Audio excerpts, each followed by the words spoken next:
मैं हूं आपके साथ प्रियंका यादव। देखिए, भाई वीरेंद्र ने एक सरकार पे आरोप लगाया है कि यादवों का चुन चुनकर एनकाउंटर हो रहा है। और आज जिस पटना सिटी में जिस अपराधी का हाफ एनकाउंटर हुआ है वो भी एक यादव है। तो जो आरोप लग रहे हैं और जो पटना सिटी में जिस अपराधी का एनकाउंटर हुआ है वो आखिर कितना ताकतवर है, जिसके हाफ एनकाउंटर के बाद से आरजेडी एकदम बौखला सी गई है। क्या है ये मामला, इस विषय पे आपको और भी ज्यादा जानकारी देंगे हल्ला बोल टीवी के संपादक दीपक शर्मा। देखिए, भाई वीरेंद्र ने आज बिना छिपाए एकदम सीधे सीधे सरकार पर यादव अपराधियों का चुन चुनकर एनकाउंटर करने का आरोप लगाया जी।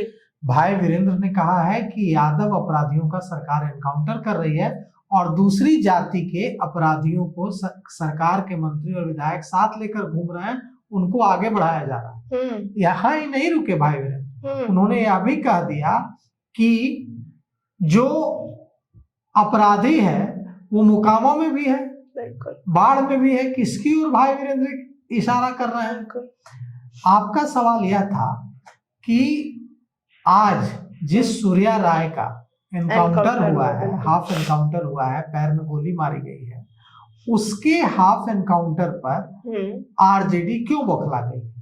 क्यों आरजेडी के नेताओं ने, आरजेडी के वरिष्ठ विधायक भाई वीरेंद्र ने आसमान सिर पर उठा लिया है? और क्यों इस पर सवाल खड़ा किया है कि सिर्फ यादव जाति के अपराधियों को चिन्हित करके चुन चुन करके एनकाउंटर किया जा रहा है?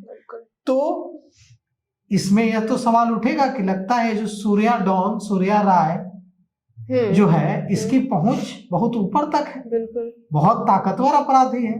तो हमने पता लगाने की कोशिश की कि ये सूर्या राय कौन है। तो हमको जो जानकारी हल्ला बोल टीवी के हाथ लगी वो हम आपके साथ शेयर करते हैं। आज जिस और सूर्या राय का आज एनकाउंटर हुआ है, पटना सिटी इलाके में बिहार स्पेशल टास्क फोर्स की टीम और स्थानीय पुलिस ने एक अपराधी को गोली मारी है। गोली लगने के बाद उसे पीएमसीएच में भर्ती कराया गया है, जहां उसका इलाज चल रहा है। घायल अपराधी का नाम है सूर्या राय उर्फ राजीव राय उर्फ सूर्या डॉन। यह सूर्या राय और सूर्या डॉन इतना ताकतवर है कि इसे गोली लगी तो राष्ट्रीय जनता दल के नेताओं ने आसमान सिर पर उठा लिया और कहा कि पहले भी वो हाफ एनकाउंटर हुआ है और पहले भी चिन्हित करके यादव अपराधियों को गोली मारी गई है और आज भी यादव अपराधियों को गोली मारी गई। तो यह जो सूर्या राय उर्फ राजीव राय और सूर्या डॉन है, यह वैशाली का रहने वाला है। वैशाली जिले के सुकुमारपुर दियारा का रहने वाला है और इनामी अपराधी है। इस पर पुलिस ने 25,000 रुपए का इनाम घोषित किया था और यह फरार था। और ऐसा नहीं है कि इसने पहले पुलिस पर फायरिंग नहीं की है, पहले इसने पुलिस से लोहा नहीं लिया है, यह पुलिस पर भी फायरिंग करता था। अमूमन अपराधी पुलिस पर फायरिंग करने से बचते हैं, बिल्कुल, पुलिस घेरती है तो सरेंडर कर देता है। लेकिन सूर्या डॉन और सूर्या राय जो है, राजीव राय, यह पुलिस पर पहले भी फायरिंग कर चुका है।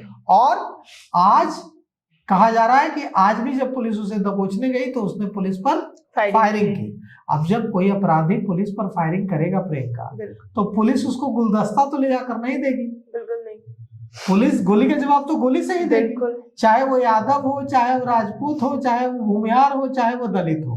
अगर कोई अपराधी पुलिस उसे पकड़ने जाएगी, उस पर 25,000 रुपए का इनाम घोषित है, वो पहले भी पुलिस पर फायरिंग करने के मामले में वांछित है, अगर पुलिस उसे पकड़ने जाएगी और पुलिस पर वो गोली चलाएगा तो पुलिस तो गोली चलाएगी ना बदले में। तो आज वही हुआ है, पुलिस उसे दबोचने गई पटना सिटी इलाके में, वो वांटेड है, उसने पुलिस पर फायरिंग की, पुलिस ने जवाबी कार्रवाई की और उसके पैर में गोली लग गई। फिलहाल पुलिस और एसटीएफ आसपास के इलाके में अपराधियों की तलाश में सर्च ऑपरेशन चला रही है कि और भी अपराधी छिपे हो सकते हैं। और राजीव राय और सूर्या राय को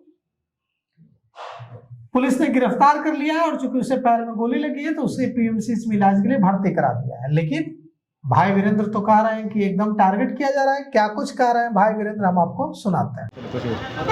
सर, बिहार में एक तरफ घटनाएं हो रही है, लेकिन दूसरी तरफ सरकार जो है शाबाशी अपने ही सरकार को दे रहे हैं। तमाम नेता कह रहे हैं, आगे आइए ना। सवाल है कि सरकार के पास कोई मुद्दा नहीं है और सरकार को कुछ करने का भीतर से मन भी नहीं है।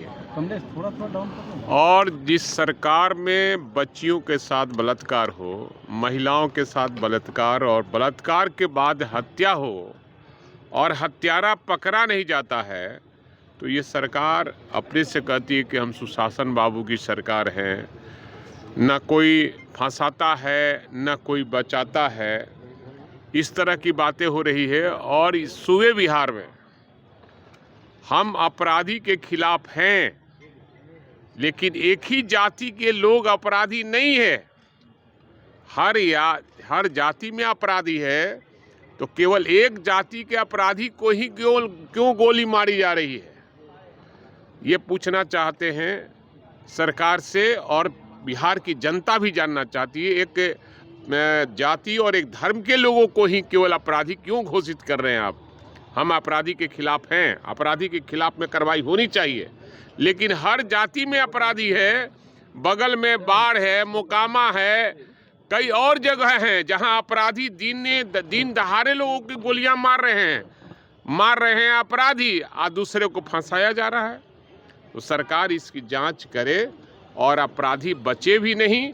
और किसी जाति का अपराधी होता है, अपराधी के खिलाफ में हम भी हैं, लेकिन सरकार भी जाति पहचान कर अपराधी घोषित न करे। यह सरकार जो है यादव जाति को टारगेट कर रही है। भाई वीरेंद्र जी, क्या लग रहा है यह सरकार यादव जाति को टारगेट कर रही है? एकदम मैंने कहा कि एक जाति और एक धर्म के लोगों को टारगेट कर रही है सरकार, और अपराधियों को साथ दे रही है सरकार अपराधियों को, जो गैर यादव है, जो गैर माने मुस्लिम है, उसके अपराधियों को साथ लेकर इनके मंत्री लोग चल रहे हैं, इनके विधायक लोग लेके चल रहे हैं, सरकार लेके चल रही है। और निश्चित रूप से अपराधियों को ये साथ दे रहे हैं और एक जाति और धर्म के लोगों को ये हत्या कर रहे हैं। आपने सीएम नीतीश कुमार को पगला कहा, आपके विधायक लोगों ने कह रहे कि सभी विधायक का इलाज करवाएंगे। बीजेपी के जो विधायक है पीएमसीएच में ले जाकर के आरजेडी वाले सवाल है, कोई पागल नहीं कहा है, मानसिक रूप से थोड़ा बीमार हैं, ये सब लोगों ने कहा है। और आप भी जानते हैं कि वो मुख्यमंत्री नहीं हैं जो पहले थे, 2005 में थे, 2010 में थे, 2015 में थे, 2020 में थे। वो मुख्यमंत्री नहीं हैं और वो अपने आप में नहीं है।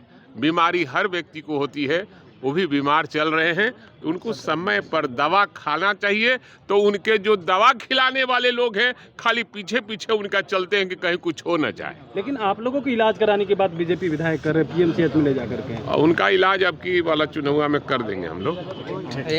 तो सुना आपने कि किस तरीके से भाई वीरेंद्र सरकार पे आरोप लगा रहे कि यादवों का चुन चुनकर एनकाउंटर हो रहा है, और जो यादव जाति के अपराधी जो यादव जाति के नहीं है उसके साथ सरकार घूम रही है। तो ये जो भाई वीरेंद्र का आरोप है, इसमें कितनी सच्चाई है, इन सबको लेकर आपकी क्या राय है, हमें कमेंट बॉक्स में बताएं। फिलहाल इस पेशकश में इतना ही। आगे की खबर देखने के लिए बने रहे हल्ला बोल टीवी के साथ। धन्यवाद।